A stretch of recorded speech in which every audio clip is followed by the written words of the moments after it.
Penyidik Jampitsus Kejaksaan Agung menyita 2 buah kapal mewah milik salah satu tersangka kasus dugaan suap dan gratifikasi kasus vonis lepas 3 perusahaan minyak goreng di Pengadilan Tipikor berinisial AR 17 April 2025 lalu.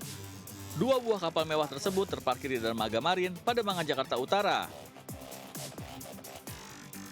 Selain kapal, Kejaksaan juga menyita 130 helm bermerek di kawasan Menteng, Jakarta Pusat, serta 12 sepeda mewah dan 1 unit motor Harley Davidson. Sementara itu, dalam penggeledahan di kediaman tersangka Hakim Ali Muhtarom di Jepara, Jawa Tengah, penyidik Kejaksaan Agung mengamankan koper berisi uang pecahan dolar Amerika senilai 5,5 miliar rupiah. Sebelumnya, penyidik Jampidum juga telah melakukan penyitaan mobil-mobil mewah dan menetapkan 8 tersangka dalam kasus vonis lepas minyak goreng. Mereka yang ditetapkan tersangka yaitu 4 orang hakim, 1 panitera, 2 pengacara, dan Social Security Legal Wilmar Group. Dari Jakarta Selatan, Helmi Sanjangwati, iNews melaporkan.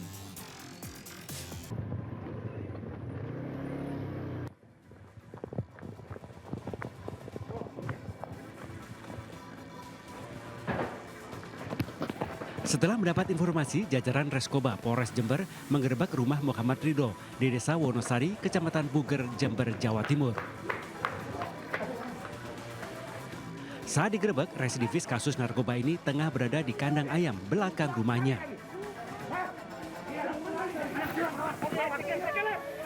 Setelah dilakukan penggeledahan, polisi menemukan paket pengiriman barang dengan tujuan Bali.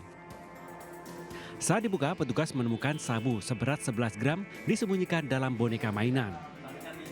Kepada polisi, Muhammad Ridho mengaku barang haram ini merupakan pesanan koleganya yang hendak dikirim melalui jasa ekspedisi.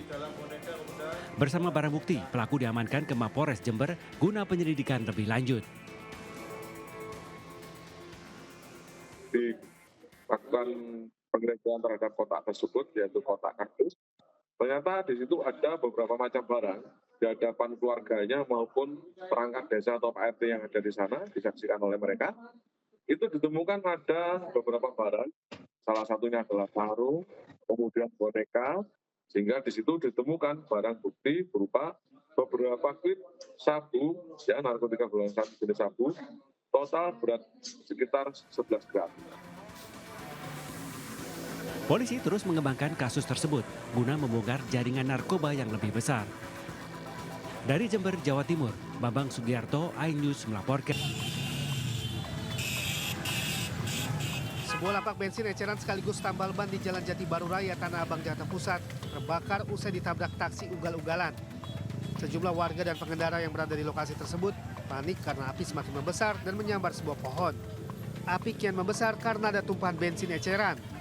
Selain menabrak lapak bensin eceran dan tambal ban, taksi ini juga menabrak 3 unit sepeda motor yang terparkir hingga mengalami kerusakan parah.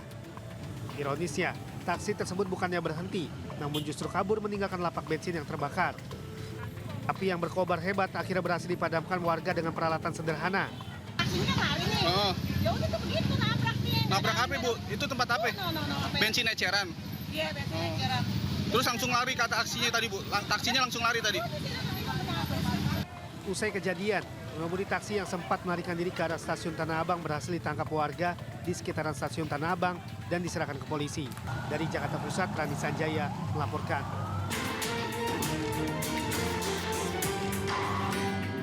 Satuan Reserse Narkoba Polres Metro Jakarta Barat menetapkan aktor Fahri Albar sebagai tersangka kasus dugaan penyalahgunaan narkoba. Polisi mengonfirmasi Fahri Albar positif mengonsumsi 3 jenis narkotika, yakni sabu, kokain, dan ganja. Dari hasil penggeledahan minggu lalu di kediamannya di kawasan Lebak Bulus, Jakarta Selatan, polisi menemukan 2 paket sabu seberat 0,65 gram, 1 paket ganja 1,11 gram, 2 linting ganja 0,94 gram, dan 1 botol kaca berisi kokain 3,96 gram. Polisi juga mengamankan 27 butir pil alprazolam, 4 buah cangklong bekas pakai, alat hisap sabu atau bong, hingga korek modifikasi. Motif aktor berusia 43 tahun itu mengonsumsi narkoba diketahui untuk menenangkan pikiran dan sedang banyak masalah pekerjaan. Hingga kini, polisi masih mendalami asal-usul narkoba tersebut. Asal barang sedang dalam pendalaman, jadi masih upaya dicari oleh tim kami. Kemungkinan setelah terkena hukuman di masa lalu pun yang bersangkutan masih memiliki. yang ditemui di rumah hanya saudara FA, dan menurut pengakuan dari saudara FA, barang-barang bukti ini digunakan seorang diri oleh yang bersangkutan. Atas hukumannya, Fahri Albar terancam hukuman paling lama 12 tahun penjara. Dari Jakarta, Salam Rahmat, Irian Syahwayudi, Rizky Julianto, iNews melaporkan. Seorang anggota Komisi Pemilihan Umum Kabupaten Nias Barat digerebek istri sah bersama warga dan polisi saat diduga selingkuh di sebuah tempat kos di Jalan Sudirman, Kota Gunung Sitoli, Sumatera Utara. Warga mendapati anggota KPU berinisial FID berusia 38 tahun tengah bersama wanita berinisial KR 34 tahun. Setelah sebelumnya istri sah, FID membuat laporan resmi ke polisi. Berdasar penyelidikan, pasangan tidak sah ini mengakui perbuatan zina yang mereka lakukan kepada polisi. Akibat perbuatannya, keduanya ditetapkan sebagai tersangka dan dikenakan pasal tentang perzinahan dengan ancaman 9 bulan penjara. Tersangka ada 2 orang, yang pertama inisial FID dan 1 KR.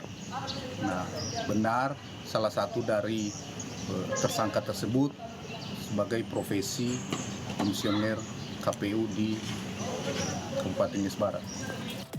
Dari Kepulauan Nias, Sumatera Utara, Iman Jaya Lase melaporkan.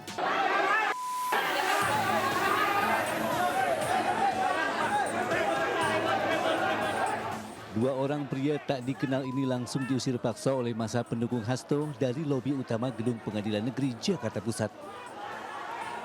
Petugas kepolisian yang melerai keributan sempat kewalahan karena massa yang terus bertambah.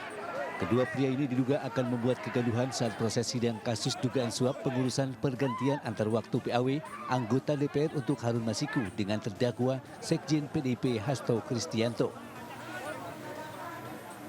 3 orang lainnya yang juga dicurigai mendapat perlakuan yang sama hingga kelima pemuda yang mengenakan baju chef KPK itu berhasil dievakuasi keluar. Tim kuasa hukum Hasto, Roni Talapesi, menduga orang-orang tak dikenal itu merupakan massa bayaran yang sengaja didatangkan untuk membuat kegaduhan saat jalannya persidangan. Kasus ini adalah kasus politik dengan dalil penegakan hukum korupsi.